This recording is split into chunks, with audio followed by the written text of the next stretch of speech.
ব্যক্তি থেকে পরিবার, সমাজ থেকে রাষ্ট্র, দেশ থেকে বিশ্ব, সবকিছু চালিকায় রাজনীতি। তাই রাজনীতির 10 দিক নিয়ে রাজকাহন নিবেদন করছে জিপিএইচ ইস্পাত। সাথে আছি আমি তানিয়া হারুন। আজ সোমবার জাতীয় নাগরিক পার্টির উত্তরাঞ্চলের মুখ্য সংগঠক সার্জিস আলম জানিয়েছেন, সরকারি দল হিসেবে এনসিপি জনগণের প্রতিনিধিত্ব করবে, নয়তো শক্তিশালী বিরোধী দল হিসেবে প্রতিনিধিত্ব করবে।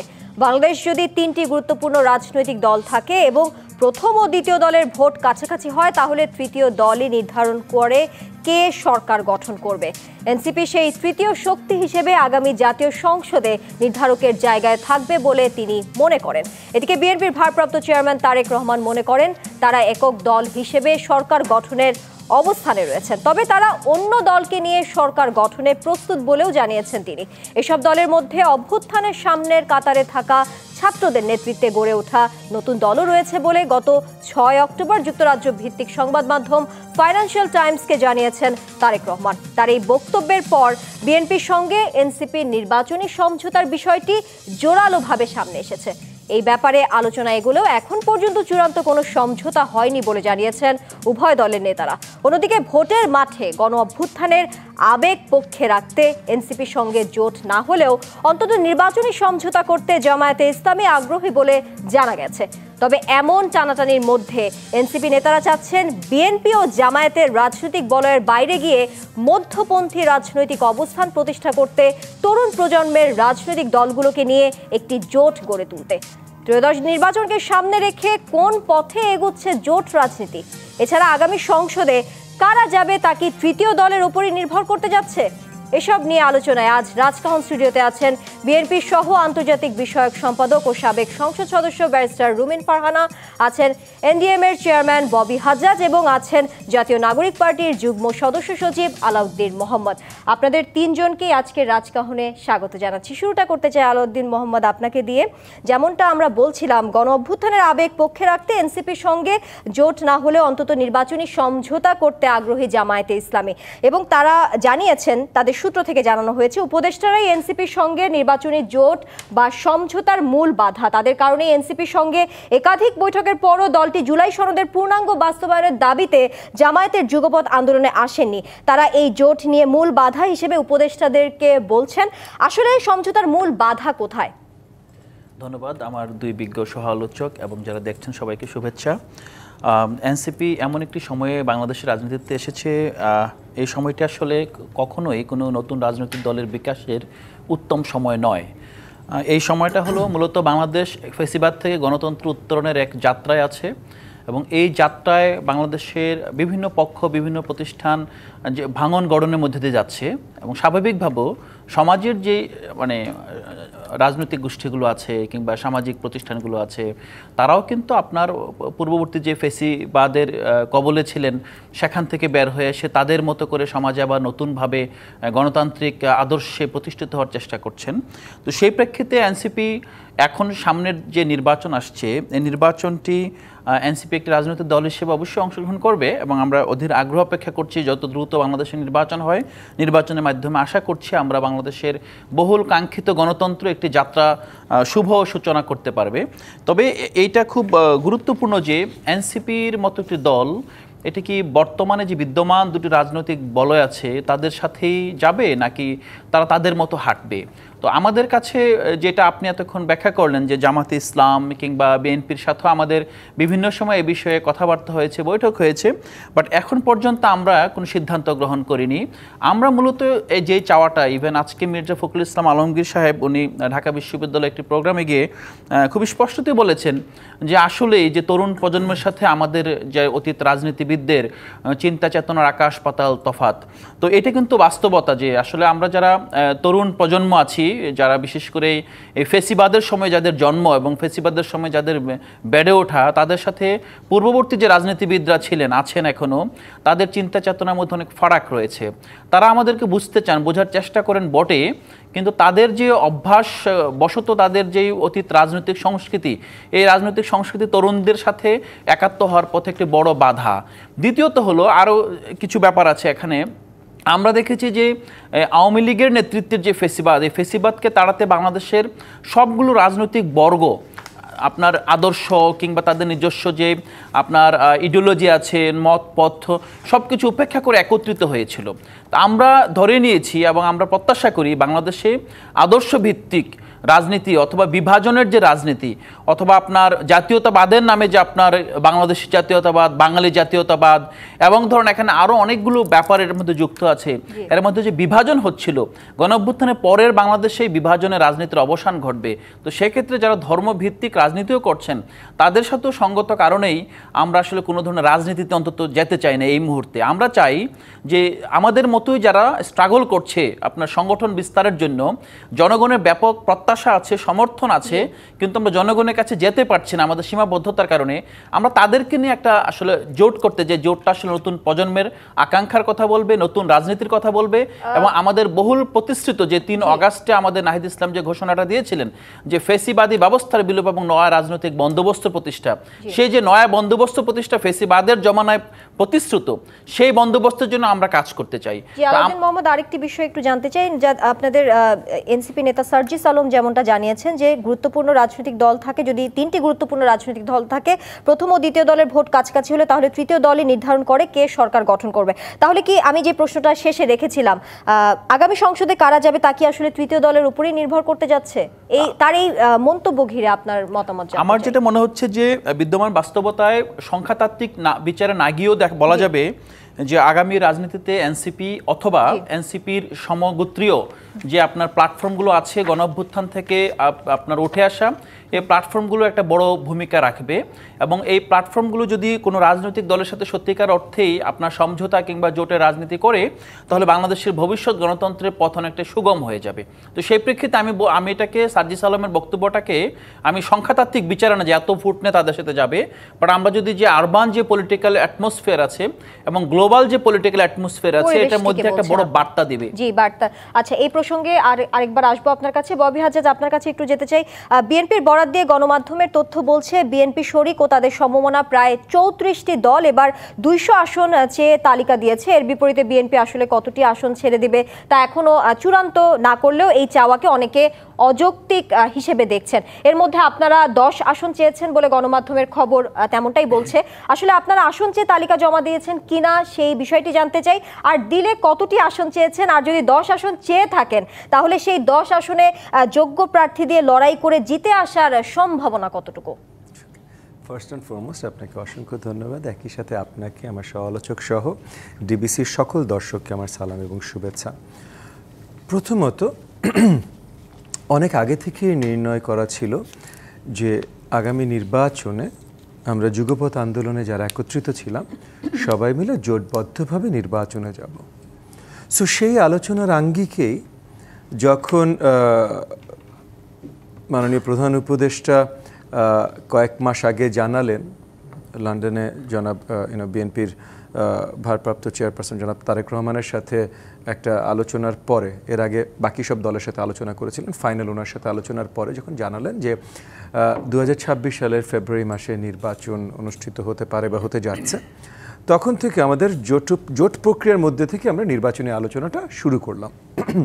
তো নির্বাচনী আলোচনার শুরুটা ছিল হলো যে জোটের সকল অংশীদারদেরকে জানানো হলো তাদের যে ক্যান্ডিডেট, সম্ভাব্য ক্যান্ডিডেটস আছে সেই তালিকাগুলো একত্রিত করা। সো সেই তালিকাগুলো একত্রিত করা হয়েছে, কে কত দিয়েছে এগুলো আসলে আলোচনার বিষয় না, বাট যেই দলের কাছে তাদের যতজন সম্ভাব্য ভালো ক্যান্ডিডেট মনে হচ্ছে তারা তালিকাটা দিয়েছে। জোট পর্যায়ে নির্ণয় হবে এদের মধ্যে কারা আসলে জোটের ক্যান্ডিডেট হিসেবে সামনে নির্বাচনে যাবেন। সো কেউ যদি 5 জন দিয়ে থাকেন, কেউ যদি 50 জন দিয়ে থাকেন, কেউ যদি 500 জন দিয়ে থাকেন, ভাই ইররেলেভেন্ট, এর ভেতর থেকে যাচাই বাছাই করে বের হবে কারা বেস্ট। সো এখানে মনে করেন কথার কথা, দুটো ভিন্ন দল আছে যুগপৎ আন্দোলনে, দুটো ভিন্ন দলই এক সিটের জন্য দিয়েছে, সেখানে বিএনপিরও নিশ্চয়ই ক্যান্ডিডেট আছে। আমরা যদি ধরে নিতে পারি যে কোনো একটা দলের যদি 300 আসনেই ভালো ক্যান্ডিডেট থেকে থাকে তাহলে সেটা হওয়ার সম্ভাবনা বাংলাদেশ জাতীয়তাবাদী দল বিএনপি, কারণ তারা বারংবার সরকারে ছিলেন এবং বাংলাদেশের যদি, এবং এখন তো শুধু তারাই আছেন, বাট কিছুদিন আগ পর্যন্ত যদি দুটো দল আমরা বলতে পারি মাস পার্টি, তাহলে সেটা ছিল বাংলাদেশ আওয়ামী লীগ এবং বাংলাদেশ জাতীয়তাবাদী দল। তার ভিতরে আওয়ামী লীগ যা করেছে ফ্যাসিবাদের পর তারা যেহেতু বিতাড়িত হয়েছে জনগণ দ্বারা, তাহলে একটা মাত্র মাস পার্টি বাংলাদেশে এখন জীবিত আছে, বাংলাদেশ জাতীয়তাবাদী দল। সো তাদের সব জায়গায় ক্যান্ডিডেট থাকবে, এইটাই স্বাভাবিক। কিন্তু জোটের ক্যান্ডিডেট হিসেবে নির্ণয় করা হবে যারা ওই যত ক্যান্ডিডেট এসছে যুগপৎ আন্দোলনের সব শরিক দল থেকে, তাদের ভিতর থেকে বেস্ট যে ক্যান্ডিডেট বলে মনে করবে জোট, তাদেরকেই দেয়া হবে। সো কোনো দল থেকে হতে পারে ভাই 50টা ক্যান্ডিডেট লিস্ট গেছে, একজনও ক্যান্ডিডেট হননি। কোনো দল থেকে হতে পারে 3টা ক্যান্ডিডেট লিস্ট গেছে, 3জনই ক্যান্ডিডেট হয়েছেন। সেটা যুগপৎ আন্দোলনের সকলে মিলে নির্ণয় করবেন। জি জি, আপনাকে ধন্যবাদ। একটু ব্যারিস্টার রুমিন ফারহান আপনার কাছে যেতে চাই। এনসিপি নেতারা বলেন বিএনপি কোনো আসনে ছাড় দিলেও যদি দলটির স্বতন্ত্র প্রার্থী দাঁড়িয়ে যান তাহলে এনসিপির প্রার্থীদের জিতে আসা কঠিন হবে। এর ফলে বিএনপির সঙ্গে জোট বা সমঝোতায় গেলে এনসিপির কতটা লাভ হবে তা নিয়ে সন্দেহ রয়েছে। তারা এই সন্দেহ প্রকাশ করেছেন এবং আবার বিএনপি এনসিপিকে ভোটের মাঠে সঙ্গে পেতে চায়, যেমনটা আমি বলছিলাম। আলোচনা এগুলো সমঝোতা এখন পর্যন্ত হয় না। এনসিপির উদ্দেশ্যে কি কিছু বলতে চান তারা এই সমঝোতায় গেলে কতটা লাভ হবে কিংবা তাদের এই বক্তব্য ঘিরে? দেখুন, রাজনীতির দৌড়টা তো কেবলমাত্র আগামী নির্বাচন নয়, রাজনীতি একটা দীর্ঘ লম্বা সময়ের প্রক্রিয়া। সো আপনি এই নির্বাচনে এখনই অনেক বেশি লাভবান হয়ে যাবেন এই হিসাবটা আমরা না করি। মাত্রই তারা এসছে রাজনীতির মাঠে, এখনও অনেক লম্বা সময় তাদের প্রত্যেকের পড়ে আছে। সো এই দীর্ঘ সময়ে রাজনীতি অনেক পরিবর্তন হবে। তারাও সময়ের সাথে যদি ফিট ইন করে পলিটিক্সটা করতে পারে, তারাও হয়তো বড় দল হিসেবে বিএনপি আওয়ামী লীগের মতো একটা বড় দল হিসেবে আত্মপ্রকাশ করবে। সো আমার মনে হয় এই ডিসিশনটা সময়ের হাতে ছেড়ে দিই আমরা। আর যে কথাটা আপনি বলছিলেন যে বিএনপির বিদ্রোহী প্রার্থী যদি দাঁড়িয়ে যায় তাহলে আসলে এনসিপির যেই প্রার্থী সেখানে বিএনপি সমর্থিত হবেন তার কতটুকু লাভ হবে, এই কথাটি কিন্তু 300 আসনের ক্ষেত্রেই প্রযোজ্য। আমার সহ আলোচক ববি হাজ্জাজ যেটা বললেন যে বাংলাদেশে এই মুহূর্তে alive political party, biggest political party যেটা ম্যাটার করে সেটা হচ্ছে বিএনপি। সো এত বড় একটা পলিটিক্যাল পার্টিতে 300 আসনেই অনেক জনপ্রিয় প্রার্থী থাকবেন, এটাই স্বাভাবিক। সো দলের বাইরে গিয়ে যদি কেউ সেখানে নির্বাচন করেন দলের সমর্থন নিয়েও, আমি খুব অবাক হব না যদি বিদ্রোহী প্রার্থী দাঁড়িয়ে যায় দল থেকে। এবং তাহলে তখন যেটা হবে যে যেহেতু বিদ্রোহী প্রার্থীর সঙ্গে নেতাকর্মীরা দীর্ঘ সময় কাজ করেছেন, কানেক্টেড থেকেছেন, তাদের বিপদে আপদে তার সঙ্গে কথা বলেছেন, তার দিক নির্দেশনায় কাজ করেছেন, সো একটা বড় অংশ কিন্তু ভাগ হয়ে যাবে ভোটটা। সো সেটা শুধু এনসিপির ক্ষেত্রে না, অন্য দলের ক্ষেত্রেও এটা কিন্তু একটা চ্যালেঞ্জ হিসেবে সামনে আসবে। এবং যেহেতু দীর্ঘ সময় পরে বাংলাদেশ একটা নির্বাচনের পথে হাঁটছে, এই চ্যালেঞ্জটা কেবলমাত্র যে শরিক দলগুলোর হবে বা জোটভুক্ত দলগুলোর হবে তাই নয়, বড় দল হিসেবে বা মাদার অর্গানাইজেশন হিসেবে বিএনপির জন্য কিন্তু একটা বিরাট চ্যালেঞ্জ, কারণ তাকে তো দিন শেষে প্রার্থী জিতিয়ে আনতে হবে। সো এটা তার জন্য অনেক বড় একটা চ্যালেঞ্জ। ব্যারিস্টার রুমিন ফারহানা, সংস্কারের সংলাপে জামায়াতকে প্রতিনিধিত্ব করা এক নেতা বলেন প্রত্যেক দলকে আসন ছেড়ে দেওয়ার প্রতিশ্রুতি দিচ্ছে বিএনপি, আর এই কারণে দলগুলো অবস্থান বদল করছে। অবস্থান বদলের কথা তিনি বলেছেন। এই বক্তব্যকে আপনি কিভাবে দেখছেন কিংবা কতটা যৌক্তিকতা দেখছেন এর মধ্যে? সম্প্রতি আমি একটা খবরে দেখলাম যে জামায়াতে ইসলাম ঘোষণা করেছে ওনারা 100টা আসন ছেড়ে দেবেন। আমার প্রথম প্রশ্নই মাথায় এসেছে, কাকে ছেড়ে দেবেন? মানে কারা তাদের কাছে আসন চেতে যাচ্ছে যে যাদের জন্য তারা 100টা আসন ছেড়ে দেবেন? সো ওটা সরিয়ে রেখেই বলি, বিএনপি যদি বলে আসন ছেড়ে দেব, তাহলে অন্য দলগুলো বিএনপির কাছে যায়, বিএনপির সঙ্গে জোট করার চেষ্টা করে, কিংবা তার ভাষ্যমতে এজন্য এক এক সময় এক এক দল দেখা যায় যে সুইং করছে, কখনো জামাতের সঙ্গে যাচ্ছে বা কখনো বিএনপি। এটি সম্ভবত উনি মিন করেছেন ওনার কথায়। তার মানে উনি স্বীকার করে নিয়েছেন যে একটা আসন ছাড়বে এরকম কোনো ইন্ডিকেশন পেলে সকল পলিটিক্যাল পার্টি আসলে বিএনপির সঙ্গে জোট করতে চায়। কেন চায়? ওনারা তো দীর্ঘ 16 মাস না 15 মাস হলো এখন একেবারে রিপিটেডলি বলে গেছে বিএনপি চাঁদাবাজি করে, বিএনপি এই অন্যায় করে, ওই অপকর্ম করে, তারা হচ্ছে সৎ মানুষের শাসন দেবে, আল্লাহর আইন কায়েম করবে, এটা তো তারা বলে আসছে। তারপরে মানুষ তাদের ওই 100 আসনের প্রতি অ্যাট্রাক্টেড হয় না কেন? বিএনপি জোটকে একটা আসন দেবে শুনলেই অন্য দলগুলো বিএনপির সাথে যেতে চায় কেন? তার মানে তিনি মুখে না বললেও তিনি তার এই বক্তব্যের মধ্যে দিয়ে পরোক্ষভাবে স্বীকার করে নিচ্ছেন যে বাংলাদেশে এখনো সবচেয়ে জনপ্রিয় পার্টি হচ্ছে বিএনপি, এবং বিএনপির পরে সেকেন্ড হাইয়েস্টে যে দলটা থাকবে তার সঙ্গে বিএনপির ব্যবধান এতই বেশি হবে যে সেটা আসলে আমি জানি না যে তারা 50-এর বেশি আসন সেকেন্ড লার্জেস্ট পার্টি পাবে কিনা এই নির্বাচনে। ব্যারিস্টার রুমিন ফারহানা, আরেকটি বিষয়ে যদি একটু জানতে চাই, সেটা হচ্ছে আপনি বলেছিলেন যে এখন যে জায়গায় এসে দাঁড়িয়েছি বিষয়টি যদি শাপলা না দেওয়া হয়, অর্থাৎ এনসিপির প্রসঙ্গে এনসিপির প্রতীক পাওয়ার বিষয়টি নিয়ে বলেছেন, তাহলে মনে হবে নির্বাচনের আগেই দলটি হেরে গেছে এবং এই পরাজয়টি কিন্তু তারা নিজেরাই বরণ করে নিচ্ছে, এটা আপনি বলেছেন। আচ্ছা, শেষ পর্যন্ত যদি এই প্রতীক না পায়, যদি না পাওয়া যায়, যেহেতু ইসি বলেছে তাদের তালিকায় এটি অন্তর্ভুক্ত না, তাহলে আপনাদের জন্য এটা আসলে কি মনে হয় যে এই পরাজয় কি আসলে নির্বাচনের আগেই হয়ে যাচ্ছে, কিংবা আপনার কি মনে হয় এই ভয়েই আসলে, এই পরাজয়ের ভয়ে কি তারা আসলে এখনো অনড় অবস্থানে আছে কিনা? এই প্রসঙ্গে আপনার মতামতটা একটু জানতে চাই। আমি খুবই বিনীতভাবে বলি, আমি যেটা বলতে চেয়েছি সেটা হচ্ছে কি নির্বাচনের আগের কয়েকটা মাস ইজ ভেরি ক্রুশাল। এই সময় হয় কি আপনার যারা ভোটার, আমি আবারও বলছি আপনার যারা ভোটার এবং যেই দল থেকে আপনি নির্বাচন করবেন, এটা আমি একটা প্রার্থীর ক্ষেত্রে বলছি, তারা কিন্তু আপনার উপর নজর রাখে আপনি কতটা শক্তিশালী প্রার্থী, আর ভোটাররা নজর রাখে আপনি কতটা শক্তিশালী দল। অর্থাৎ আপনি যে দাবিগুলো খুব জোরে সোরে তুলছেন সেই দাবিগুলো আপনি কাজে পরিণত করতে পারছেন কিনা। সো শাপলা প্রতীকটা নিয়ে আসলে এনসিপি যেহেতু নতুন একটি দল, এবং আমি বলবো আমার ছোট ভাই বা আমার সন্তান সম ছেলে মেয়েরাই তো এই দলটি তৈরি করেছে, তাই না? সো তাদের হয়তো বোঝার কিছুটা অনভিজ্ঞতা থাকতেই পারে যে এটাকে নিয়ে এত পয়েন্ট অফ নো রিটার্নে চলে যাওয়া একটা বার্তা দিবে ভোটারকে যে ওনারা যতই পয়েন্ট অফ নো রিটার্নে যাক না কেন, ইসি যদি শেষ পর্যন্ত না দেয় শাপলা, তাহলে কিন্তু এক ধরনের পরাজয় নির্বাচনের আগে। এবং মানুষ কিন্তু জয়ী দলের সঙ্গে থাকে, মানুষ কিন্তু জয়ী প্রার্থীর সঙ্গে থাকে, এটা ভালো হোক মন্দ হোক, দিস ইজ হিউম্যান সাইকোলজি। মানুষ জয়ী প্রার্থী বা জয়ী দলের সঙ্গে থাকতে চায়। এই জন্য আপনি খেয়াল করবেন নির্বাচনে যদি একটা জোয়ার ওঠে, অনেক সময় এটা পরিসংখ্যান দিয়ে হতে পারে, ডেটা যেটা করা হয় স্যাম্পলিং সেটা দিয়ে হতে পারে যে ওই দলটা জিতবে, তখন দেখা যায় যে সুইং ভোটার যারা, তারাও পাগলের মতন ওই জিতা পার্টিকেই ভোট দিতে থাকে, কারণ তারা মনে করে যে আমি জেতা দলের সঙ্গে থাকবো, আমি আমার ভোট নষ্ট হতে দেব না। সো এই জায়গা থেকে ভোটের আগের কয়েকটা মাস আমার মনে হয় যে যারা প্রার্থী হবে এবং যেই দলগুলো নির্বাচন করবে তাদের খুব ভেবে চিন্তে পা ফেলা উচিত। ব্যারিস্টার রুমিন ফারহানা, আপনার শাপলা প্রতীক নিয়ে যে বক্তব্য, সেই বক্তব্য ঘিরে আলাউদ্দিন মোহাম্মদ আপনার কাছে আসবো, একটি বিরতি নিয়ে ফিরছি। জিপিএইচ ইস্পাত নিবেদিত রাজকাহন থেকে এই পর্যায়ে নিচ্ছে একটি বিরতির সঙ্গেই থাকুন। আমন্ত্রণ আরও একবার জিপিএইচ ইস্পাত নিবেদিত রাজকাহনে, আবারও ফিরে যাচ্ছি আলোচনায়। আলাউদ্দিন মোহাম্মদ, আপনাকে দিয়ে এবারে শুরু করব। ব্যারিস্টার রুমিন ফারহানার সেই বক্তব্য ঘিরে শাপলা প্রতীক নিয়ে তিনি বলেছেন, আমরা একটু অবাক হই যখন শাপলা প্রতীক নিয়ে একেবারে অনড় অবস্থানে দলটি চলে যায়। শাপলা প্রতীক পেলেই কি আসলে ভোট বেশি পাওয়া যাবে বা জেতার সম্ভাবনা হবে, কিংবা আসন সংখ্যা বেশি পাবে? বিষয়টি তো আসলে সেরকম না। তাহলে আপনারা অন্য প্রতীক নিতে আসলে কেন চাচ্ছেন না, বা কি কি সমস্যা, যেহেতু ইসি বলছে সেটা তালিকাতে নেই, দিবে কিভাবে? ইসি এমনটা বলেছে। তাহলে এই প্রতীকে এই অবস্থান, এখন আপনারা যে অবস্থানে অনড়, কি নিয়ে আসলে? আমরা যে অবস্থানে অনড়, ব্যাপারটা রুমিন ফারহানা আপু যেভাবে বললেন, from her wisdom she is right, কিন্তু আমি যদি আমাদের সাইড থেকে দেখি যে আমরা কিভাবে রাষ্ট্রকে বোঝার চেষ্টা করছি, তরুণ প্রজন্ম, ইসি একটি সাংবিধানিক প্রতিষ্ঠান।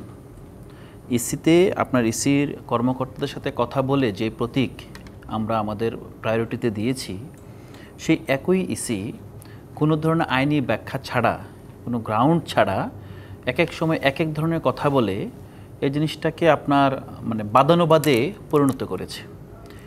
যেই ইসি থেকে বলা হয় যে এনসিপির সাথে বাংলাদেশ জাতীয় লীগ দুটি সংগঠন নিবন্ধন পাওয়ার জন্য সব শর্ত পূরণ করেছে, যে জাতীয় লীগের কোনো নেতাকে আমরা চিনি না, কোনো অফিস চিনি না, তাদের কোনো সাংগঠনিক কর্মকাণ্ড নেই, একেবারে আপনার একটা সন্দেহজনক, আমরা এটাকে বলি যে এটা আসলে আমরা হাসিনা রেজিমে দেখেছি, হ্যাঁ, বিএনপি ভাঙবে, এটা করবে, একজন নেতা বের হয়ে গেলে তার নামে পার্টি দিয়ে দিয়েছে, মানে এটা উপহার দেওয়া হয়েছে। গণঅভ্যুত্থানের পর কি আমরা এই বাস্তবতা আশা করতে পারি যে ইসি ভুইফুর একটা প্রতিষ্ঠানকে বলবে যে হ্যাঁ তারা 147 পৃষ্ঠার ডকুমেন্টস জমা দিয়েছে, হয়রেজ আমরা 43,000 পৃষ্ঠার ডকুমেন্টস জমা দিয়েছি, তারা একই মাপের যে তারা নিবন্ধন পাবে? এই প্রশ্নটা তো আমাদের করে যেতে হবে। ইসি কিসের গ্রাউন্ডে প্রতীক দিবে না এটা স্পষ্ট করতে হবে। এখন প্রতীকটা শুধুমাত্র আমাদের নির্বাচনী কৌশল, জনগণকে জানানো, এটার মধ্যে সীমাবদ্ধ নেই। প্রতীকটা সীমাবদ্ধ, মানে প্রতীকটা এখন ইসির গ্রহণযোগ্যতা এবং স্বচ্ছতা এই জায়গায় চলে গিয়েছে। ইসিকে স্পষ্ট করতে হবে তারা কিসের বিচারে জাতীয় লীগ অনুমোদন দিচ্ছেন এবং কিসের বিচারে তারা শাপলা প্রতীক আপনার লিস্টে আনতে পারবেন না, যেখানে তাদের একজন উপসচিব আমাদেরকে কনফার্ম করেছেন যে এটা আমাদের বিবেচ্য প্রতীকের মধ্যে আছেন, you can go for that. তো আমরা তো আসলে প্রতিটা আমাদের এখন ৫ম চিঠি চালাচালি হয়েছে ওদের সাথে। আমরা যে জবাব দিয়েছি গত পরশুদিন, শেষ জবাবটা আমরা স্পষ্টভাবে ধাপে ধাপে প্রতিটা চিঠির আমরা জবাব দিয়েছি। বাট আনফর্চুনেটলি আমাদের কোনো ব্যাখ্যার এখন পর্যন্ত কোনো জবাব নির্বাচন কমিশন দেয়নি। তো নির্বাচন কমিশন তো এনসিপিকে জবাব দেবে না, নির্বাচন কমিশন এদেশের জনগণকে জবাব দেবে। এদেশের জনগণের কাছে ট্রান্সপারেন্ট থাকবে যে হ্যাঁ তারা আসলে এই গ্রাউন্ডে দিচ্ছে না। কারণ এইরকম একটা বাজে প্রেসিডেন্স যখন তৈরি হচ্ছে নির্বাচন কমিশনকে ঘিরে, আপনি নিশ্চয়ই অস্বীকার করবেন না যে শেখ হাসিনার ফেসিবাদী হয়ে ওঠার পথে সবচেয়ে বড় সিঁড়ি ছিল নির্বাচন কমিশন। আমরা তো সেই ধরনের নির্বাচন কমিশন এখন চাচ্ছি না। আমরা নির্বাচন কমিশনের কাছে ট্রান্সপারেন্সি চাচ্ছি। শেষ পর্যন্ত যে কথাটা আপনি দেখেন, লাস্ট উনি বিবিসিতে একটা বক্তব্য দিলেন, একটা ইন্টারভিউ দিলেন, সেখানে তিনি বলেছেন যদি দিতেই হয় তাহলে তিনি নাগরিক ঐক্যকে দিতে হবে। আমরা কিন্তু নাগরিক ঐক্যের যে আপনার সভাপতি, ওনার সাথে দেখা করেছি, কথা বলেছি, এবং উনি স্পষ্ট করেছে পাবলিকলি যে এই প্রতীক নিয়ে আসলে ওনারা ইতিমধ্যে যে কেতলি প্রতীক পেয়েছেন সেটা নিয়ে ওনারা নির্বাচন করছেন, এবং আমরা যদি প্রতীক পাই উনি খুশিই হবেন। উনি কোনো মামলা মোকদ্দমায় কোনো লিগ্যাল প্রসিডিউরে যাবেন না।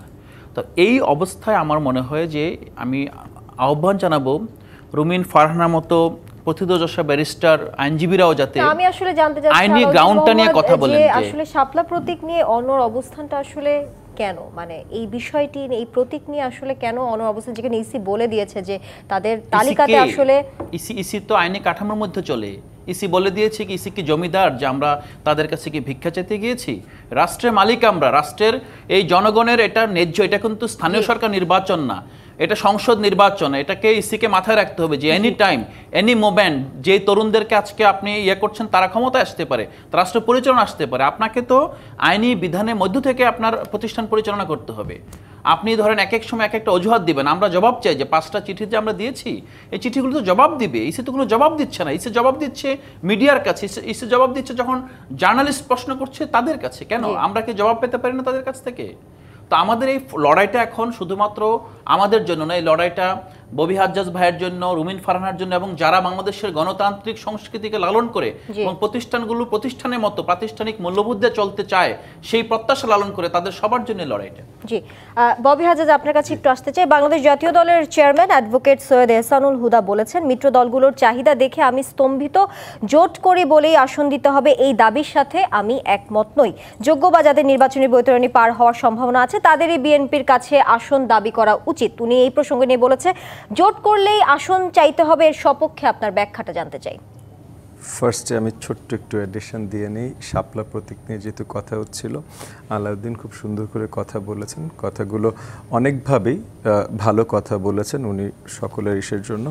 বাট আবার নির্বাচন কমিশনের দিক থেকেও যদি বলি, আসলে ফার্স্ট অ্যান্ড ফরমোস্ট নির্বাচন কমিশন যে আরপিওর অধীনে কাজ করে এবং তাদের যে প্র্যাকটিসেস অ্যান্ড প্রেসিডেন্সেস তৈরি আছে সেগুলোর ভিত্তিতে নির্বাচন কমিশনের কাছে কেউ কোনো প্রতীক চাইতেই পারে না আইনগতভাবে। কেউ কত প্রতীক চাইতেই পারে না আইনগতভাবে। নির্বাচন কমিশনের যে তালিকাটা আছে, নির্বাচন কমিশনের ইখতিয়ার, ওই তালিকাটা দেবে, ওখান থেকে আপনি পছন্দ করবেন এবং নির্বাচন কমিশন যদি পারে আপনার পছন্দটা দিতে চেষ্টা করবে। সো আমরা যদি এগেন আমার চাইতে বাধা নেই, আমি বলতেই পারি আমার ডেমোক্রেটিক রাইট আছে চাইবার, কিন্তু আইনের কথা আসলে একটু মুশকিল হয়ে যায়, কারণ আইনগতভাবে এটা আসলে না।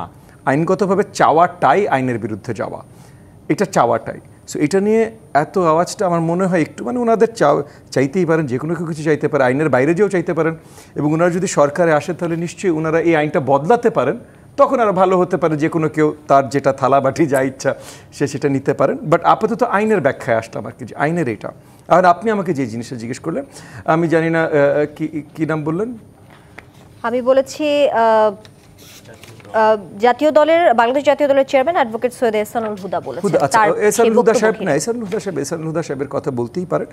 পয়েন্টটা যেটা আমি আমার মনে হয় গতবার আপনি যখন প্রশ্ন করেছিলেন তখনই পরিষ্কার করেছি, কেউ কারোর কাছে চায় নাই। প্রত্যেকটা দল, হুদারও একটা দল আছে, তার মানে হুদার দলও নিশ্চয়ই কোনো একটা তালিকা দিয়েছে।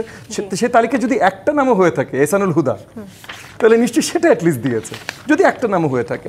পয়েন্ট হলো জোটের কাছে সবার তালিকা আসবে, জোটের পক্ষ থেকে এই তালিকা বিবেচনা করা হবে, এবং এই বিবেচনায় যদি মনে হয় যে 300টাই বেস্ট ক্যান্ডিডেট বিএনপির অন্য কারো না, তাহলে জোটের সেই ডিসিশনে একমত হতে হবে যে তাহলে 300টাই বিএনপির ক্যান্ডিডেটই যাবে। যদি জোট একমত হয় যে না 10 জন বিএনপির বাইরের ক্যান্ডিডেট হতে পারে, তাহলে 10 জন হবে। যদি জোট ডিসাইড করে 150 জন বিএনপির বাইরে, তাহলে সেইটা ডিসিশন। সো এটা আসলে ডিসিশনটা জোটের, এবং জোটের নেতৃত্বও কিন্তু বাংলাদেশ জাতীয়তাবাদী দলই দিচ্ছে, সবচেয়ে বড় দল হিসাবে জোটের নেতৃত্ব সেখানে দিচ্ছে, এবং জোটের নেতা কিন্তু বাংলাদেশ জাতীয়তাবাদী দলের মাননীয় ভারপ্রাপ্ত চেয়ারপারসন জনাব তারেক রহমান। সো এই কাঠামোতে ডিসিশনগুলো হবে। এই কাঠামোটা না বুঝে কেউ যদি কথা বলেন, সেটা নিয়ে আসলে আলোচনার খুব বেশি জায়গা নেই। জি, ব্যারিস্টার রুমিন ফারহানা, যেহেতু দেশে এখন সংকট নিয়েও মানুষের অনেক প্রশ্ন জাগছে, জনগণের প্রশ্ন জাগছে, সেই বিষয়ে যদি একটু আপনার কাছে আসতে চাই। গণ অধিকার পরিষদের সভাপতি নুরুল হক নূর বলেছেন, জুলাইয়ের চেতনার ধান্দাবাজি, চাঁদাবাজি দেশকে আরেকটি সংকটের মুখে ফেলেছে। আপনার মতে এই যে সংকটের কথা উনি বলছেন, এই সংকট তৈরির হওয়ার মূল কারণ কি শুধুমাত্র রাজনৈতিক দলের অভ্যন্তরীণ দ্বন্দ্ব, নাকি রাজনৈতিক প্রক্রিয়ার দুর্বলতার কিছু প্রতিফলনও তিনি উল্লেখ করেছেন? কি মনে হয় আপনার কাছে? উনি কি মনে করে বলেছেন আমি জানি না, বাট আমার কাছে মনে হয় অনেকগুলো ফ্যাক্টর এখানে কাজ করেছে। এক হচ্ছে গত 15 বছর বাংলাদেশে খুব নিষ্ঠার সঙ্গে যে বিষয়টিকে নষ্ট করা হয়েছে, সেটা হচ্ছে পলিটিক্যাল কালচার, রাজনীতিটাকে ধ্বংস করা হয়েছে। সো 15 বছর পরে যখন আবার মনে হলো যে না, এখন আমি মন খুলে লিখতে পারবো, বলতে পারবো, মত প্রকাশ করতে পারবো, দল করতে পারবো, রাজনীতি করতে পারবো, তখন অনেকেই আসলে বুঝতে পারছিল না যে এই পাড়াটার মধ্যেও একটা সীমারেখা আছে, একটা বাউন্ডারি আছে। আমি চাইলেই আমার মত প্রকাশের নামে আরেকজনকে, বা তার মত আমার পছন্দ হলো না কেবলমাত্র সে কারণেই তাকে একেবারে মিথ্যা ট্যাগ দিয়ে, মিথ্যে অভিযোগ দিয়ে যাতা কথা বলে ফেলতে পারি না, কিন্তু আমরা সেটা হতে দেখলাম। 2 হচ্ছে, যারা একত্রিতভাবে এই ফ্যাসিজমের বিরুদ্ধে লড়াই করেছে, তারা কিন্তু ধীরে ধীরে যখন ফ্যাসিজম চলে গেল, যখন শেখ হাসিনা পালিয়ে গেলেন, ওনার দল চলে গেল, তারা প্রত্যেকে যার যার স্বার্থের হিসাব নিকাশ করতে বসলেন। প্রত্যেকটা দল তার হিসাব থেকে পদক্ষেপ নেওয়া শুরু করলো। ফর এক্সাম্পল, জামাতে ইসলামের কথা যদি আমি বলি, তারা তো দীর্ঘ সময় বিএনপির সঙ্গে জোটবদ্ধ অবস্থায় ছিল। এমনকি বিএনপির মার্কা নিয়ে তারা নির্বাচনও করেছে, বিএনপির মার্কা নিয়ে নির্বাচন করে তারা মন্ত্রিত্বও পেয়েছে। নিজেদের মার্কায় তো আসলে 2টা বা 3টা আসনে বেশি কখনো তারা পাই নাই। হ্যাঁ, সো সেই দলটাও যখন হঠাৎ দেখলো যে না, আজকে তো তার সেকেন্ড লার্জেস্ট পার্টি হওয়ার একটা সম্ভাবনা তৈরি হয়েছে, সেই দলটি তার মতন করে তার হিসাব নিকাশগুলো নিয়ে আসলাম। একটা উদাহরণ দিই, এই যে ঐক্যমত কমিশন, সেখানে নিম্নকক্ষে পিআরের আলোচনা, সেটা এজেন্ডাতেই ছিল না, উচ্চকক্ষের পিআরটা ছিল এজেন্ডা। কিন্তু হঠাৎ করে যখন আমরা দেখলাম যে নিম্নকক্ষের পিআর নিয়ে এমন অনড় অবস্থানে চলে গেল একটা দল যে ওই এজেন্ডা বাস্তবায়ন না হলে নির্বাচনেই তারা যাবে না, নির্বাচনই হতে দিবে না, তখন তো খুব সহজেই বোঝা যায় যে ছোট্ট ছোট্ট স্বার্থ, যে নির্বাচনটা পিছিয়ে গেলে হয়তো তাদের আসন 10টার জায়গায় 12টা হবে, এই যে ছোট ছোট হিসাব, এই হিসাবগুলো সামনে আসা শুরু করলো। আর 3 হচ্ছে, বাংলাদেশের পলিটিক্যাল কালচার যেমন নষ্ট হয়েছে, আমাদের সোশ্যাল টেক্সচারটাও অনেক নষ্ট হয়ে গেছে। একটা সময় ছিল, ইভেন একটা সময় ছিল বলতে একেবারে প্রাচীন যুগে 50 বছর 100 বছর আগে ছিল তেমন না। ইভেন আমরা যখন হয়তো ইউনিভার্সিটিতে পড়ছি বা মাত্র পাশ করে বের হয়েছি, তখন একটা সোশ্যাল টেক্সচার আমাদের মধ্যে ছিল, সেই টেক্সচারটা 15 বছরে নষ্ট হয়ে গেছে। তো এই সব কিছু এখানে কাজ করে। জি, এবং সেই সাথে সহজ উত্তরণের কোনো পথ আছে কিনা সেই বিষয় নিয়েও আসলে গণ অধিকার পরিষদের সভাপতি নুরুল হক নূর প্রশ্ন তুলেছেন।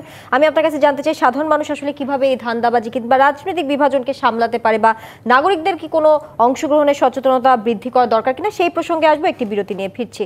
জিপিএইচ ইস্পাত নিবেদিত রাজকাহন থেকে এই পর্যায়ে নিচ্ছে আরও একটি বিরতির সঙ্গে থাকুন। আমন্ত্রণ আরও একবার জিপিএইচ ইস্পাত নিবেদিত রাজকাহনে। ব্যারিস্টার রুমিন ফারহানা, বিরতির আগে যেমনটা আমরা বলছিলাম, রাজনৈতিক সংকট থেকে উত্তরণের জন্য আসলে সাধারণ মানুষ কিভাবে এই বিভাজনকে সামলাতে পারবে, কিংবা নাগরিকদের কি কোনো অংশগ্রহণ বা সচেতনতা বৃদ্ধি করা দরকার কিনা, সেই প্রসঙ্গে আপনার কাছে একটু জানতে চাই। আর একটু জানতে চাই জামায়াতের একটি মূল্যায়ন নিয়ে, এই জোট প্রসঙ্গে। আগামী নির্বাচনে 24-এর আবেগ কাজ করবে, এনসিপিকে সঙ্গে রাখলে এই আবেগ বিএনপির দিকে যাবে না। তাদের যে অবস্থান, এনসিপিকে সঙ্গে রেখে যাতে বিএনপির দিকে 24-এর আবেগ না যায়, সেই বিষয়টি, তাদের এই ভাবনাকে আপনি কিভাবে দেখছেন? এই বিষয়ে কি কোনো মন্তব্য করবেন কিনা? আপনি প্রথমে প্রশ্ন করেছিলেন যে মানুষের কিছু করার আছে কিনা। আমি আপনাকে বিনীতভাবে বলি, সাধারণ মানুষের সাথে তো আমাদের সর্বক্ষণই একটা যোগাযোগ থাকে, মানুষ কিন্তু ভালো মন্দের পার্থক্য, সাদা কালোর পার্থক্য খুব ভালো মতো বোঝে।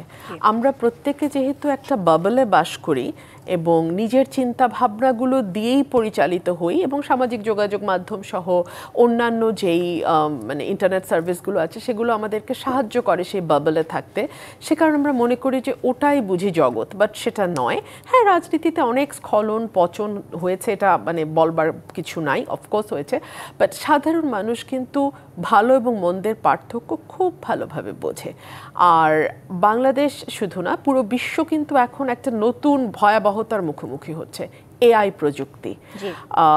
কোনটা সত্য কোনটা মিথ্যে এই তথ্য মানুষের কাছে পৌঁছানো এবং সত্যটাকে তুলে ধরা, এটা একটা বড় চ্যালেঞ্জ। আমার মনে হয় যে পলিটিক্যাল পার্টিগুলো এবং সেই সঙ্গে আমরা যারা পলিটিক্স করছি সচেতনভাবে, আমাদের এই বিষয়গুলো সাধারণ মানুষ একেবারে, আমি যেমন আমার এলাকা একেবারেই প্রত্যন্ত, হ্যাঁ, ব্রাহ্মণবাড়িয়ার একদম গ্রামে আমার কনস্টিটিউয়েন্সি, সো আমি ওই জায়গাগুলোতে মানুষকে যতটা সচেতন করতে পারবো, আমার মনে হয় রেজাল্ট হয়তো একদিনে আসবে না, বাট আমি রেজাল্ট হয়তো পাবো in due course of time.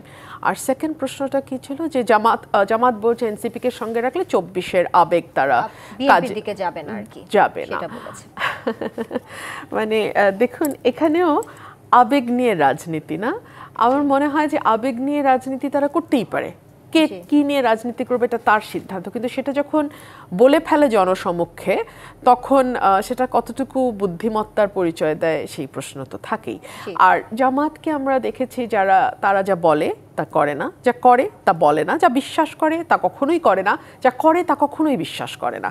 So এমন একটা তালগোল পাকানো পার্টি যেটাকে এক কথায় খুবই প্রিসাইসলি মুনাফেক ডাকা হয়, ওই দলটি এরকম মন্তব্য করবে এটা নিয়ে খুব অবাক হওয়ার আসলে কিছু নাই। আর বাংলাদেশের মানুষ না জামাতকে, আজকে না, বাংলাদেশের মানুষ জন্মলগ্ন থেকেই জামাতের ব্যাপারে খুব স্বচ্ছ ধারণা রাখে, এবং রাখে বলেই বাংলাদেশের মানুষ এত ধর্মভীরু। বাংলাদেশের গ্রামীণ সমাজে হয়তো এখনো একেবারে ঘরে ঘরে পিএইচডি ডিগ্রিধারী বা ডাক্তার ইঞ্জিনিয়ার হয় নাই, কিন্তু তারা কিন্তু জামাতকে চিনতে ভুল করে নাই। ধন্যবাদ আপনাকে ব্যারিস্টার রুমিন ফারহানা। এবার একটু ববি হাজাজ আপনার কাছে যেতে চাই। এবারে নির্বাচন কমিশনের আইন অনুযায়ী জোটের প্রার্থী হলেও নিজস্ব প্রতীকে নির্বাচনে প্রতিদ্বন্দ্বিতা করতে হবে, ফলে ছোট দলগুলোর ধানের শীষের ছায়াতলে গেলেও তাদের নিজস্ব প্রতীকে নির্বাচন করে জয় তুলে নেওয়া সহজ হবে না, এমনটা বলছেন সংশ্লিষ্টরা। একটু জানতে চাই সংক্ষিপ্তভাবে যে সেক্ষেত্রে আপনারা কতটা এগিয়ে আছেন তৃণমূলে, বা আপনাদের প্রতীক কতটা এগিয়ে আছে, একটু ছোট্ট করে যদি মন্তব্য রাখেন। ফার্স্ট এন্ড ফরমোস্ট আরপিও বদল এখনো হয়নি, সো ইট ইজ আলোচনাধীন। সেকেন্ড, অবভিয়াসলি যেভাবেই আরপিও হবে, নির্বাচন কমিশন যেভাবেই নির্বাচন পরিচালনা করবেন প্রত্যেকটা দলকে সেইভাবেই তৈয়ারি নিতে হবে। সো আমরাও আমাদের তৈয়ারির ব্যবস্থা সেভাবেই করেছি, এবং আমরা জোটের পক্ষ থেকেও, এটা শুধু এগেন আপনি ভুলে যাবেন না, জোটগত নির্বাচন মানে জোটগত নির্বাচন, যেই মার্কাই যাক যেটাই যাক, জোট একত্রিতভাবে নির্বাচন করছে। সো প্রত্যেকটা দল যারা জোটে আছেন বা যারা অ্যাটলিস্ট নিবেদিতভাবে জোটের সাথে আছেন, এই জোটের ভিতরে সবাই যাচ্ছেন তা না, কিন্তু অনেকে আলোচনা করছেন তারা জোটের বাইরে যেতে পারেন, যুগপৎ আন্দোলনে ছিলেন না এমন অনেকে আলোচনা করছেন তারা জোটে আসতে চাইতে পারেন, বা একটা আলোচনার মধ্যে আছে না হয়তো, তো নিশ্চয়ই আলোচনার মধ্যে থাকলেও তো নিশ্চয়ই আসার কোনো একটা ইচ্ছা তাদের ভেতরে আছে বলেই তো আলোচনার ভেতরে আছেন, এই জায়গাগুলো আছে। সো জোটগতভাবে সেই জায়গা থেকে আমাদের প্রিপারেশন আছে যে যেইভাবেই করতে হবে। আমরা চাইবো যে কোয়ালিশনের যে সিস্টেমটা আগে থেকে ছিল, নির্বাচনী সিস্টেম, যে কোয়ালিশন একটা মার্কায় যেতে পারে, সেটা বদলানোর বড় কোনো কারণ আমরা অ্যাটলিস্ট যৌক্তিক কারণ খুঁজে পাইনি। এখন এগেন যুক্তিতর্ক শুরু করার জায়গাও এইটা না, বাট আমরা যৌক্তিক কারণ খুঁজে পাইনি, বাট তবু তো আমরা চাইবো না তারা বদলাক জিনিস সিস্টেমটা, কিন্তু যদি তারা বদলায় সেটার জন্য আমরা প্রিপেয়ার্ড। জনগণের কাছে জোটগতভাবে আমরা যাব, জোটের ওই আসনে যেই মার্কা থাকবে সেই মার্কার জন্য সবাই ভোট চাইব। জি, আলাউদ্দিন মোহাম্মদ আপনার কাছে একটু আসতে চাই। একটি বক্তব্যের জন্য বিএনপির স্থায়ী কমিটির সদস্য সালাউদ্দিন আহমেদকে ক্ষমা চাওয়ার আহ্বান জানানোর পর দিন জামায়াতে ইসলামের চলমান আন্দোলনকে প্রতারণা বলে আখ্যা দিয়েছেন জাতীয় নাগরিক পার্টির আহ্বায়ক নাহিদ ইসলাম। জামায়াতে এই বক্তব্যকে বালখিল্য বলে প্রতিক্রিয়া জানিয়েছে। জামাতের এই পাল্টা প্রতিক্রিয়াকে কিভাবে দেখছেন সেটি জানাবেন, সেই সাথে জানাবেন ববি হাজাজ উনি বলছিলেন আপনাদের প্রতীক পাওয়ার যে আইনিগত যে বিষয়টি নিয়ে কথা বলছেন, সেই বিষয়েও যদি মন্তব্য যুক্ত করতে চান। শেষ থেকে শুরু করি। প্রতীক পাওয়ার আসলে আইনি যে গ্রাউন্ড, না পাওয়ারও কোনো গ্রাউন্ড নেই আর কি, যে পাওয়ার যেরকম গ্রাউন্ড নেই, না পাওয়ারও গ্রাউন্ড নেই, প্রতীক এভাবেই ডিস্ট্রিবিউট হয়ে আসছে। এবং এখন পর্যন্ত এভাবেই চলছে আর কি। তো সেক্ষেত্রে আমরা যেটা বলতে পারি, ধরেন নির্বাচন কমিশনের একটা খামখেয়ালিপনার পরিণত হয়েছে প্রতীক ডিস্ট্রিবিউশনটা।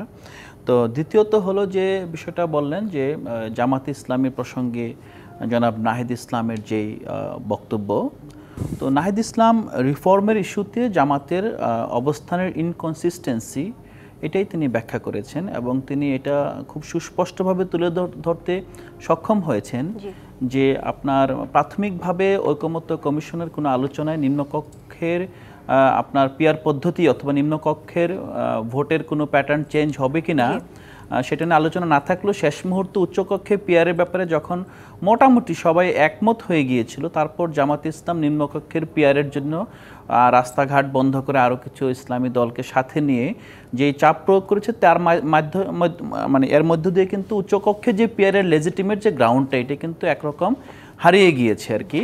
এবং এইটাকে এখন যেটা আমাদের কাছে মনে হয়েছে যে এটা আসলেই জামাতের যেই টোটাল গত 8 মাসের যেই কমিশনের বক্তব্য বিবৃতি এবং তাদের যে অবস্থান, এই অবস্থানের সাথে তাদের রাজনীতি সঙ্গতিপূর্ণ নয়। এখন উনি এটা নাহিদ ইসলাম এটা মন্তব্য করেছেন যে দিস ইনকনসিস্টেন্টলি এটা যেটা হচ্ছে আর কি, এই জিনিসটা আসলে যে জামাত যেটা করছে জাতির সাথে আপনার রিফর্ম নিয়ে প্রতারণা, তো এটা আসলে আন্দোলন নিয়ে ঠিক না। যে কথাটা বলছেন সেটা আসলে রাজনৈতিক প্রতারণা হিসেবে তিনি না, এটা অবশ্যই আমি হয়তোবা এটা উনি ইংরেজিতে লিখেছেন, তো উনি ওই প্রতারণা শব্দের সঠিক যে একেবারে ডিসিভ এটা কিন্তু উনি লিখেননি। উনি যেটা বলেছেন যে জনগণের সাথে তারা যে কমিটমেন্টে আন্দোলন করছেন ঠিক একই কমিটমেন্টে আসলে রিফর্মের জন্য রিফর্ম কমিশন কিংবা ঐকমত্য কমিশনে ফাইট দিচ্ছেন না। এবং অনেক ক্ষেত্রে দেখা যাচ্ছে যে আপনার জুলাই সনদ নিয়ে আমরা দেখি সনদের আইনি ভিত্তি নিয়ে তারা কিন্তু আপনার সেখানে স্বাক্ষর করে আসার পর বলছেন তারা প্রয়োজনীয় স্বাক্ষর প্রত্যাহার করবেন, কিন্তু কবে প্রত্যাহার করবেন না করবেন সেটাই এখন মূলত যে জায়গাটা হলো যে নাহিদ ইসলামের একটা অ্যাসেসমেন্ট জামাতের রিফর্ম পলিটিক্সের ব্যাপারে। তো অ্যাসেসমেন্ট যদি জামাত পজিটিভলি গ্রহণ করে তাদের স্ট্র্যাটেজি চেঞ্জ করে যেটা তাদের জন্য ভালো, আর তারা যদি মনে করে এটা ব্যক্তি আক্রমণ করে কিংবা এনসিপির উপর আক্রমণ করে তারা বিষয়টাকে আপনারও ফাইট করবে, এটা তাদের জন্য আমার মনে হয় যে খুব বেশি ভালো হবে না। বিকজ যেটা ওই রুমিন ফারহান আপু বলছিলেন যে পিপল আর নাও মোর অ্যাওয়ার, দে আর অবজার্ভিং এভরিথিং, মানুষকে আর বোকাশোকা ভেবে ইয়ে করতে পারবেন না। লাস্ট পয়েন্ট হলো আমার মনে হয় সালাউদ্দিন সাহেবের যে বক্তব্য এটা উনি নিজেই দুঃখ প্রকাশ করেছেন এবং এটা রাজনীতিতে অনেক সময় হয়ে যায় এবং এটা ওইটাও সত্য। আসলে আপনার জুলাই যোদ্ধা বলতে তো আলাদা কোনো বর্গ নেই এখানে। জুলাই অনেকেই যারা ছিল জুলাই যোদ্ধা রাষ্ট্রপ্রদত্ত কিছু স্বীকৃতি আছে, তার পাশাপাশি আপনার এর মধ্যে স্যাবোটেজ করার জন্য অনেকেই জয়েন করতে পারে। জুলাই যোদ্ধাদেরও উচিত সেই বিষয়ে সতর্ক থাকা। ধন্যবাদ আলাউদ্দিন মোহাম্মদ, আমরা আপনাদের তিনজনকে ধন্যবাদ আজকে রাজকাহনে আসার জন্য। জিপিএইচ ইস্পাত নিবেদন রাজকাহন এখন এখানে শেষ করছি। ধন্যবাদ সবাইকে।